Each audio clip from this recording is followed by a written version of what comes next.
Hi, welcome to Drawing Wild Washington. I'm your host, Jed Dunkerley, Associate Artist with the Burke Museum at the University of Washington in Seattle.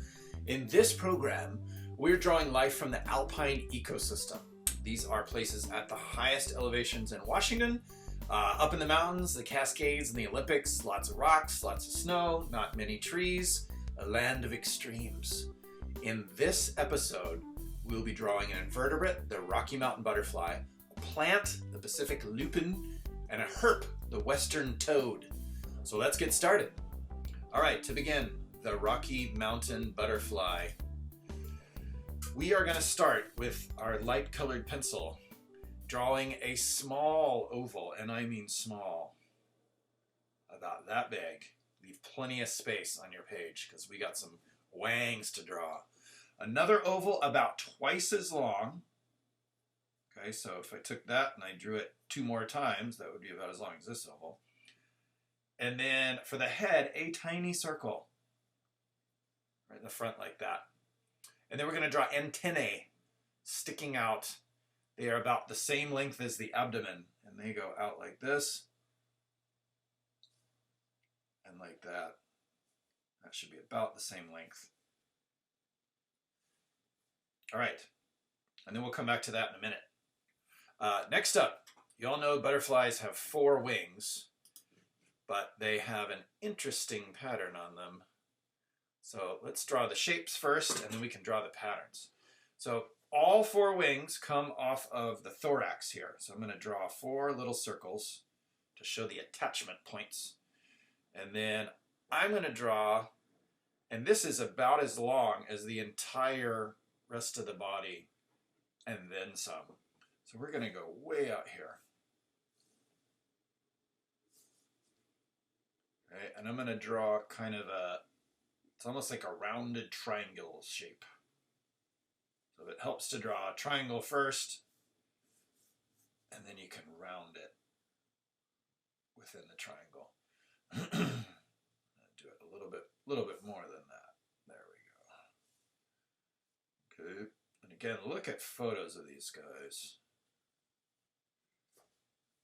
when you're drawing them. Okay, so there's the front wings, and then the back wings are going to come back behind the body to about here. So they kind of come all the way around, and then there's like a little notch right there. So come all the way around, little notch right there. Now these should kind of line up with the front wings, so you could draw kind of a line to connect them like that. Okay, and that is roughly the shape and size of the wings. Okay, all right. So now for some patterns. The front wings are going to have a stripe pattern. Okay, so it goes light, and then it's going to go dark. So I can kind of color it in here with my light colored pencil, and then light, and then dark, and then light, and then dark, and then it kind of skips a little bit and comes back like that. The pattern starts to kind of separate as it goes down the wing. Okay, and then there's one more spot kind of right in the middle of the wing like this. And then on the outside, there's kind of a radiating pattern that goes out like this, and it's a little bit lighter, and it's got a little bit of a stripe right where it gets started like that. Okay, so I'll do the same thing over here. Light, and then dark, and then light, and then dark, and then light, and then dark, and then it skips over here, and then kind of in this area right in the middle, another spot, and then we're going to go out on the end of the wing and make this kind of lighter pattern with a little bit of a stripe coming down like that. And they're all, you know, they're kind of like fingerprints. A lot of butterflies have the same basic idea, but a little bit different in each one. Now on the bottom, we're going to make a face. And we're going to start with the eyes. So we have like a darker circle and then a lighter circle. And they're going to be right up in here against the other wings. So this will be the nose. And then you've got a mouth down here. Like that. You see the face? Eyes, nose, and a mouth. And then there's going to be right in the middle, kind of like a rosy cheeks. like it's embarrassed. And then a little bit of a triangle right here and right here with a lighter pattern, kind of like we did up here on the wings there. Okay, so a little bit of a triangle. And I'm going to go back in with my darker pencil and kind of, you'll see it. It'll all start to come alive here. And then the body is really fuzzy. So you can draw some like fuzzy butterfly fuzz on there. Okay, so as I draw in with dark pencil, I'll tell you a few things about these guys. They prefer being out in the meadows, out in the open, to being up in the forest. And they love the nectar of wildflowers. So we're about to draw Pacific Lupine. They love those things. If you ever go up into the mountains, you see in the spring all the wildflowers that come out. You might see some Rocky Mountain butterflies sipping on the nectar. Okay, other things. They start their lives as caterpillars, like all butterflies do. And these caterpillars are little chubby black fellers with yellow spots on them. Look them up. When they're caterpillars, they eat these little plants called sedums, which are little hardy plants that grow up on the mountains. And the sedums have a chemical in them that then the caterpillars and then the butterflies have in their bodies. Like you are what you eat, right? So they eat these things that have these chemicals in them that makes them taste bad. And their predators know that. They've even been known to kind of smell bad and irritate the noses of predators that get near them. So if you see a Rocky Mountain butterfly, don't try to smell it. Okay, that's my advice to you. All right, when I'm drawing these spots on the back wings, I'm going to draw a big dark black outside line, and then I'm going to draw another line. And these are red. If you can see a photograph of them, it's a black outline and then a red spot in the middle. But since I'm just doing a regular pencil, I'm just going to draw a dark outline and then a light outline. Okay.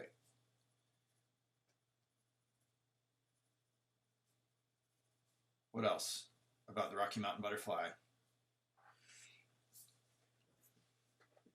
The males fly a lot more than the females, so they have to eat a lot more, which means more trips out to the flowers to get nectar, which means they fly more.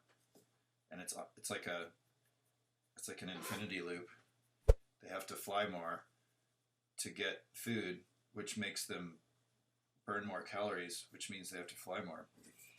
Fascinating. The Rocky Mountain butterfly. All right, next up, we are going to do the Pacific Lupine, which is something that the Rocky Mountain butterflies eat. And these are cool plants. You've probably seen them. They are called the Lupinus lepidus, named after the wolf, Lupus. I'll explain that in a minute. But to start out, you're going to draw a bunch of like angular lines like this, diagonal lines coming out, spreading out kind of from the bottom. Draw some short, some long. And then we're going to draw maybe just one or two longer ones that go straight up like that. All right. These can grow up to be about 2 feet tall, but they're usually much shorter, especially up in the mountains. Leaves grow at the ends of these lower stems, like this. So they almost look like palms. As a matter of fact, it's called palmate compound leaves. So at the end of each one of these little ones, you can draw 5 to 8 leaves that kind of go out in all directions. And they're kind of like fingers, skinny like fingers. I've always loved the leaves of these things. So if you're ever up in the mountains and you see something that looks like little palms, it's probably a lupin. Okay, so at the end of each stem, you just draw 5 to 8 palmately compound leaves. Okay, and they come out from the ends, go all directions. 5 to 8, never more than 8. Never fewer than 5. Count 3, 4, 5, 6, 7. 1, 2, 3, 4, 5, 6, 7. 1, 2, 3, 4, 5. I'll do a big one here. 1, 2, 3, 4, 5, 6, 7, 8. Okay. Oh, one more. 1, 2, 3, 4, 5, 6, 7. Okay, so you got all the leaves coming out like this, and then you've got these blossoms that come up. And I like to think of them as they're like mouths that point upwards towards the sky. They're like Pac-Man, if you know that video game. Little purple Pac-Mans pointing up at the sky. And they kind of grow in rows and they get smaller. And so I'm going to draw one on the left, one in the middle, and one on the right. Okay, like an open mouth, pointing that way. Okay, and they kind of cluster together like that. So we'll draw some more over here. Big Pac-Man. And each flower has two parts and they get smaller as they go up. If you want to kind of cluster them together, you can. These are purple generally, but they can also be pink or blue. All right, so I'm going to start going in with my darker pencil. And if you want to draw more flowers, you can. But I'll tell you a little bit about the lupin as I trace over with my darker line. Okay, and I'm going to try to be careful not to cut across anything. So like I want to go back behind there and go back behind there. Okay, lupins. Interesting facts. There are thousands of different types of lupins all around the world, not just the Pacific lupin. They have been used as food sources by ancient peoples in South America, Egypt. There are records of them eating lupin stems and lupin seeds. And they kind of look like little peas if you look up lupin seeds, because they're actually in the pea family. They're related. Now, why are they called the lupin? Okay, if you know your Latin, you'd say, wait a minute, lupus means wolf. Why are these things named after wolves? Well, back when they were first named, they were witnessed growing on really sort of rocky, barren soil. And so the people that named them thought, they must be stealing all the nutrients out of the soil because nothing else can grow around them. So we're going to name them after the wolf because wolves steal nutrients from the soil or something like that. I thought that was interesting. I don't even know if it's true. Can't believe everything you read on the internet. All right, so we're going to finish up with the flowers here. And if you have a colored pencil, again, you can color these purple.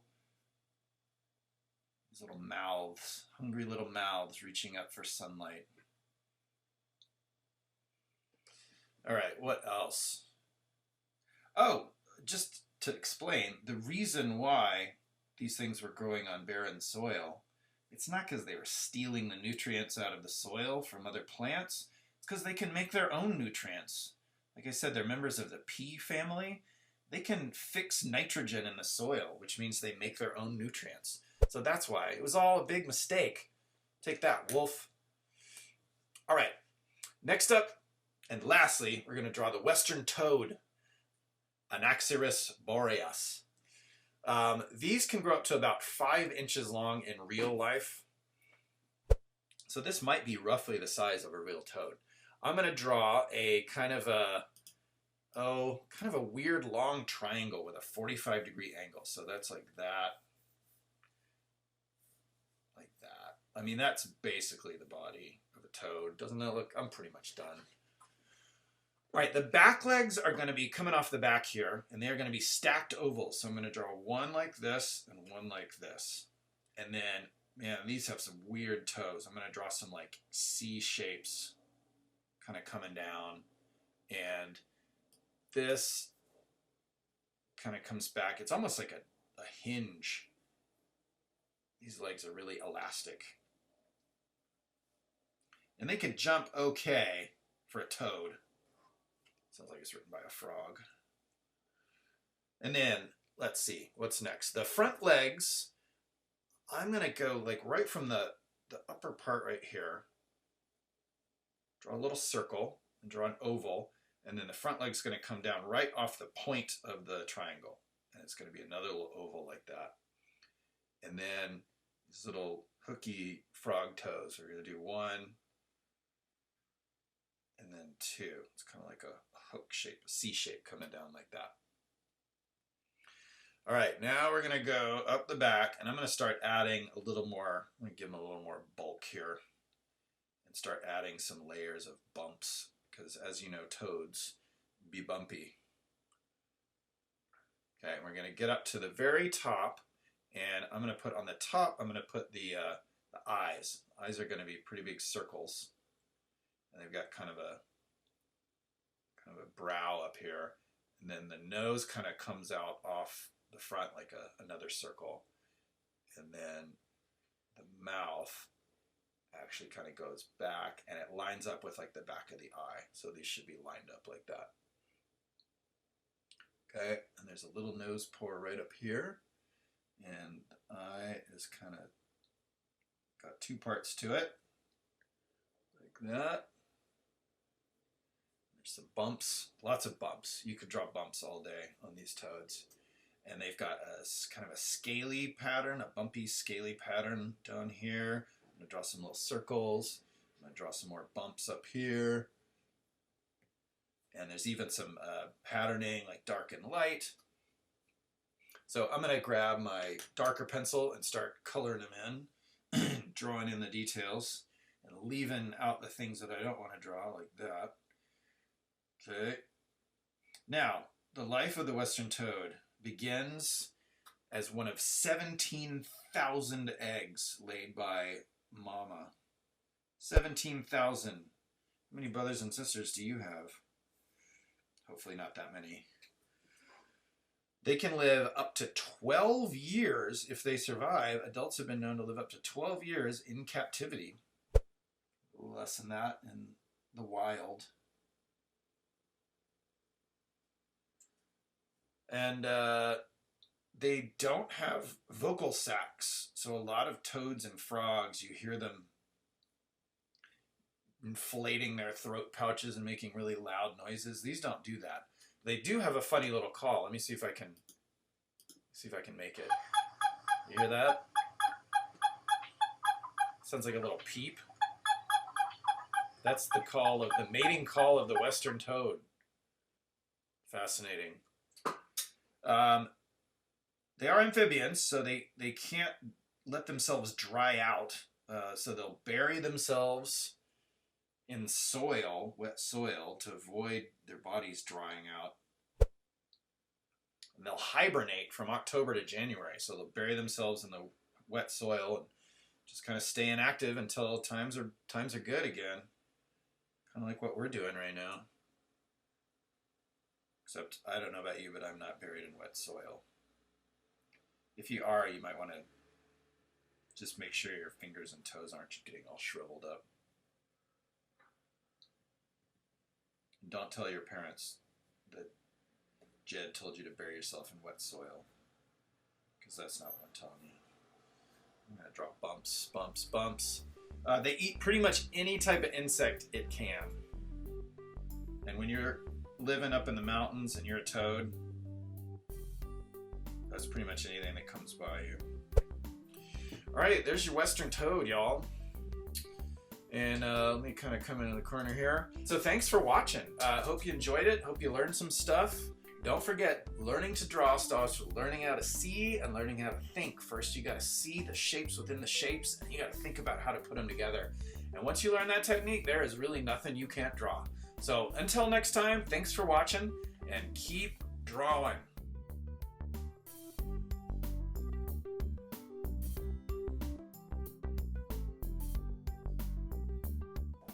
What's that? You want more?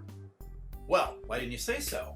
We've got coloring book pages available for each one of the ecosystems we've done a program on, and we've got the entire mural available as a silk-screened poster for purchase on the website. So check out the links and get yourself some more ecosystem art. Bye!